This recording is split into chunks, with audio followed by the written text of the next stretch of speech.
that was in 2014, but we have to circle back just a little bit because Right. you have your first mainstream match with Hangman, and that is in Ring of Honor. It's at Final Battle. Before we talk about that match itself, we just saw recently Ring of Honor had its last Final Battle for the foreseeable future. As of now, we Right. don't really know what the future of Ring of Honor looks like. I always looked forward to Final Battle because I knew that was WrestleMania for Ring of Honor. Right. And you'd see those insane ladder matches with El Generico and Kevin Steen. And I really enjoyed what you were doing there as well around that time. What was it like competing at the Hammerstein Ballroom at Final Battle against a young kid like Hangman Page?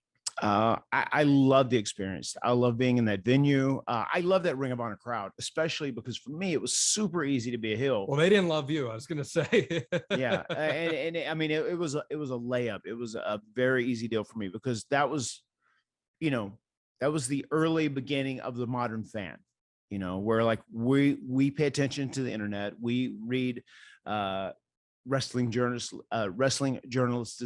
dirt sheets or newsletters, and we know what's going on. So they knew too. I'd just been through a tough point in my life where I'd burn out on all levels, and I was just coming back. And internally, I was great, and as a person, I was probably better as a person than I'd ever been. But they did not want to hear it. They didn't want to see Matt Hardy. They didn't want to interact with Matt Hardy, and it felt like it was a WWE sellout invading the Ring of Honor show. And like they have their underground favorites. It's almost like a cult following of these Ring of Honor competitors and stars. And if a WWE guy was going to come in there, one of Vince's guys, then they weren't going to have anything to do with that. No, they certainly were not. And they didn't have any of it on this particular evening. Before you guys even can do your handshake, they are all over you. They are not Matt Hardy fans tonight. You throw your T-shirt into the crowd. You had to know it was going to be thrown back. Right? Of course, yeah. That was a regular thing at Ring of Honor. Yeah. That was like my gig there. I really did have a line or two I was going to say on the mic, and then the heat was just so much. I was just like, I'm not going to speak. That was like on the fly doing that. So that match was a lot of fun. I knew Adam was a talented guy because obviously I'd seen him around the North Carolina Indies, and I know he'd done some of our Omega shows. But like working Adam that night was just more or less thrown on the show to kind of get me started back because I was going to be the mentor for Adam Cole. And it was going to be my job to try and heat him up and make him into a big heel and try and make him as high as he could possibly be. Yeah. And we will talk a lot about your Ring of Honor run at some point on this podcast, but I want to bring up a point about this. You have so much heat in the beginning of this match, and it's all directed at you. Right. And it's not, though, we want Hangman to beat you. It's we fucking hate Matt Hardy. Yes. And your job in this match is clearly to go out there and make Adam Page look great. You do end up picking up the win, but your job is to get some shine on Hangman Page in the process. Do you run a risk of taking away too much from doing that job when the crowd is just so focused on hating you? Does that make any sense? Like, it doesn't make it hard to do your job of getting shine on Hangman, or does it make it easier? I think it makes it easier. And the whole point of that match really was really just to give Adam Page a rub against an established superstar who is a global household name in so many ways. I mean, because regardless of what those fans think about me, there's no denying anywhere in the world where wrestling is available on television, I can get off a plane and people will recognize me. They know who I am just because I've had so much great TV time over the last 25 years. So my job in that match was more or less to get a strong win, be a heel, and establish myself so I could hook up with Adam Cole and keep him moving forward, as he is the future that Ring of Honor was looking to try and promote in the biggest way possible. And I asked that question because I was looking up a lot of feedback from that match, and I don't know, and this is not a fault of your own per se, but just the nature of the night and the environment, if Hangman Page necessarily, at least from a perception standpoint, got what the people at Ring of Honor were hoping. And I'm going to take a excerpt here from the Wrestling Observer newsletter.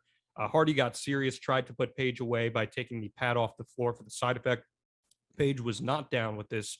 Page countered the first twist of fate with a backslide for 2 and countered twice more for different near falls. Hardy finally thwarted a Page crossbody, hit the twist of fate, and pandered before pinning Page. Very short match. And although Page was portrayed as holding his own against Hardy, I doubt this was the rub most fans were hoping for by putting these two together in the opener. The match just got a little above 3 stars here in 7 minutes and 20 seconds. Do you agree with that assessment? I mean, the match wasn't made for Adam Page, though. I mean, literally, that match was just made for me. He was fodder at this juncture, you know, and that's no slight on him. But the match was about me and establishing me once again.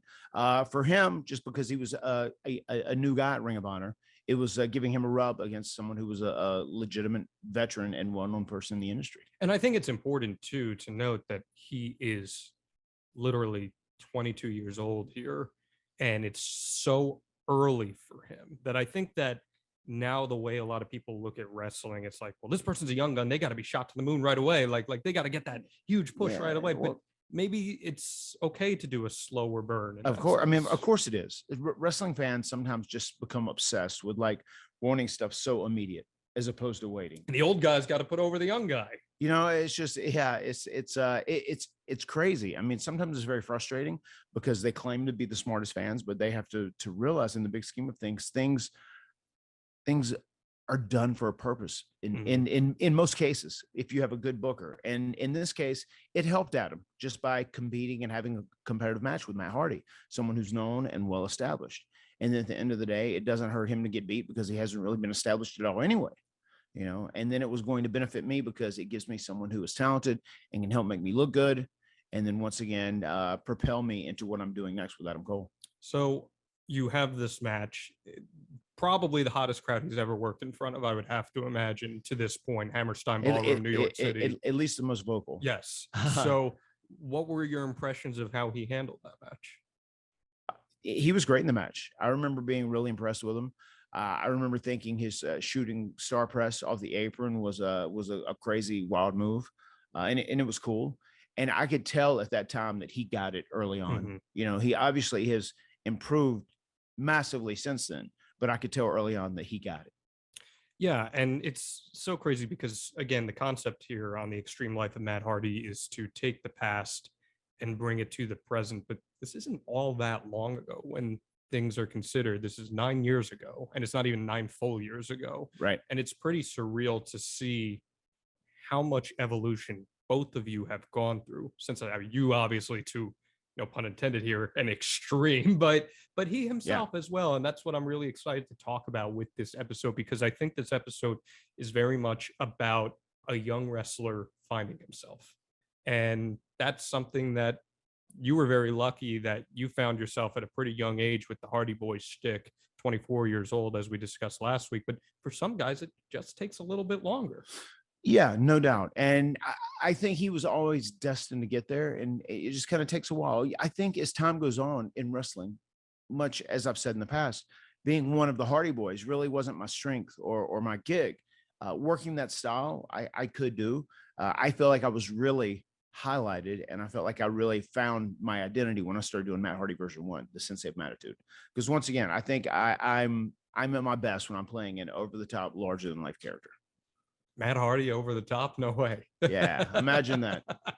I'm not BSing you. Every single person I've spoken to about this podcast is like, you guys are gonna have Matt facts every week, right? I'm like, hell yeah, we are. So the most famous Matt fact: Matt strongly dislikes mustard.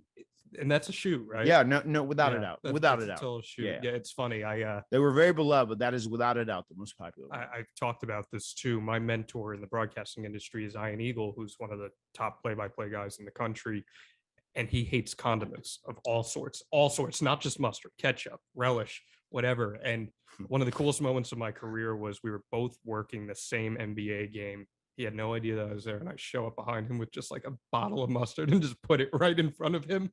And I thought to myself, after I was thinking of these Matt Hardy facts, I was like, well, fuck, if I brought a bottle of mustard here to this taping in person, I don't know if I'd be able to record this whole episode with him. So I'm grateful that you've spared my life here. Well, I don't know why you would torture that man. I don't know why you would torture me. I like you, man. You're a good dude. Anyway,